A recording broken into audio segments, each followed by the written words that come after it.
Okay, when I do this, I'm gonna feel nervous and I'm gonna feel anxious, but that's okay because I've rehearsed it in my mind and I know it's gonna happen. So you're comfortable with that.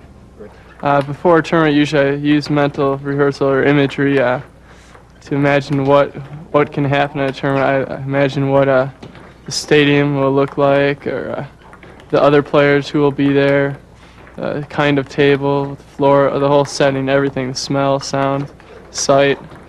And then I also I imagine being down to certain players, having to come back from being down a few points, being ahead, just dominating totally, all situations.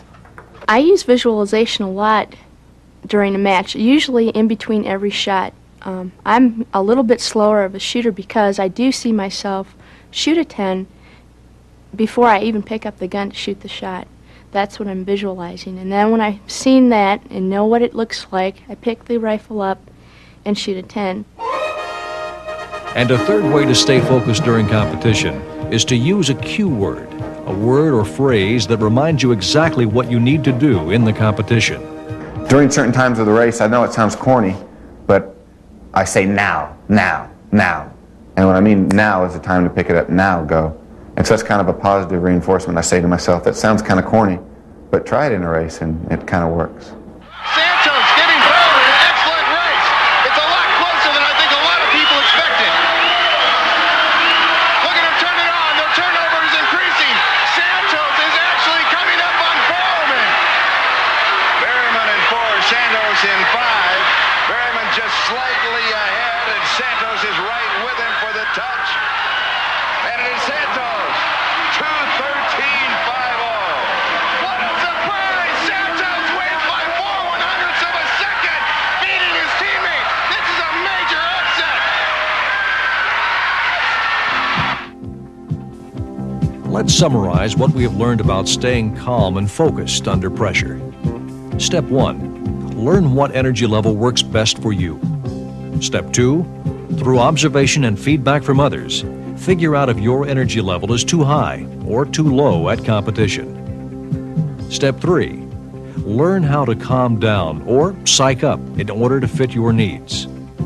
Step 4, have your mind and body work together at competitions.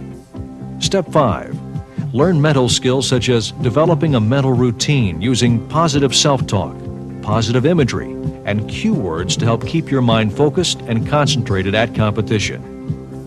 Step 6, practice these mental skills such as centering, visualization, and self-talk. Athletes and coaches tell us that this practice is very important. Daily practice, 10 to 20 minutes a day. It doesn't have to be hours a day for mental training, but it has to be a little bit every day. And eventually, you become aware of where your muscles are and how they feel when they're tensed and how they feel when they're relaxed, and it just becomes natural. It's not something that happens overnight, but it just takes a little bit every day. Again, it's about the coach's creative ability to set the conditions, the environment of the training process as close to the competition as possible, sometimes even harder than that. We are trying to make the training process similar to the competition by asking the athletes to perform when everybody's watching him, by himself, sometimes by bringing people in, friends, other coaches, just by encouraging him or make the situation more harder for him. We try to do that. We try to make competition nothing different than our day-to-day grind here, and we're relatively lucky because we have a very high level of practice session here.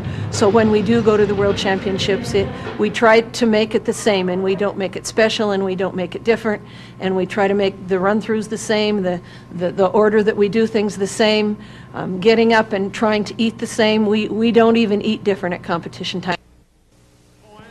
Keeping cool under pressure is a skill like throwing a baseball or sinking a free throw.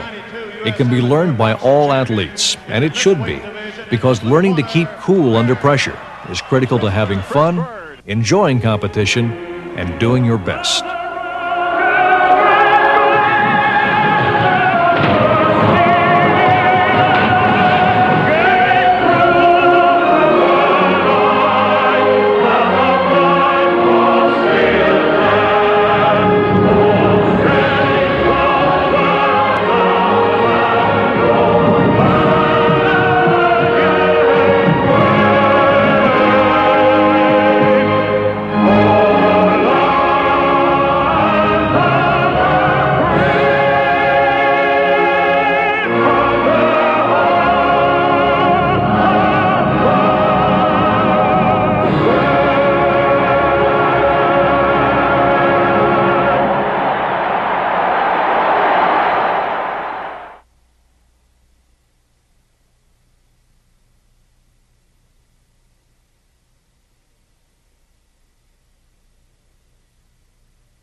What is motivation?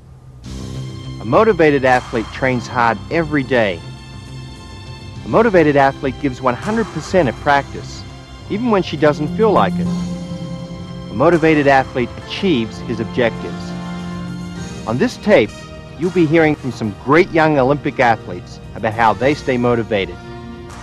The secret is setting specific, challenging goals for yourself and sticking to them. Let's see how it's done. It's my feeling that what you do in practice is what you're going to do in a meet. And a lot of people have said, Mary Ellen, your nickname is the Marathon. You're Marathon, because I was always the first one in the workout and the last one out. I put in my my time. Because I worked so hard, I knew that it was going to pay off. I didn't know when. I didn't know if it was going to be in my athletic career. Fortunately, it did, and it paid off at the Olympic Games. So in order to keep myself motivated, I always think about the Olympic Games, World Championships, and just the personal pleasures that I get out of weightlifting itself. There's a lot of pain involved, and that you just have to deal with. But I guess the rewards, the accomplishments, I'm a real competitor, and I just like to accomplish what I set in my mind, and that's what keeps me motivated every day. Probably the most important personality, I think, for anyone to succeed is hard work. People that like to work hard and push themselves instead of having, someone to push them. I think a lot of dedication and perseverance are important in, young athletes. If you see that and you see the talent, then, they have just the desire to win.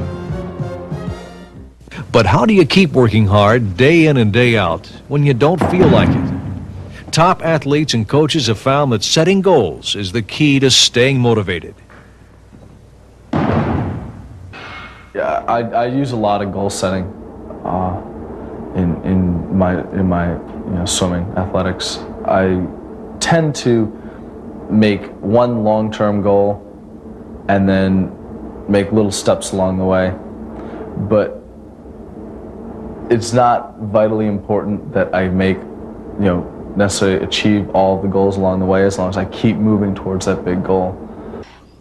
I think what makes the difference between athletes of the same level and some go on and some don't is that some don't really believe in themselves and don't set high enough goals for themselves, whereas the others really believe in themselves and they really want to do good things with their sport.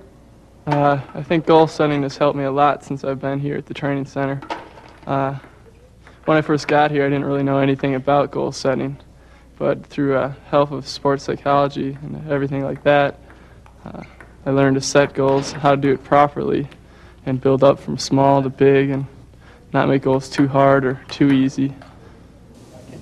It is critical for the coach and athlete to work closely together to make goal setting work. The coach must understand the athlete's goals and must reinforce them in giving the athlete feedback about his or her progress towards those goals.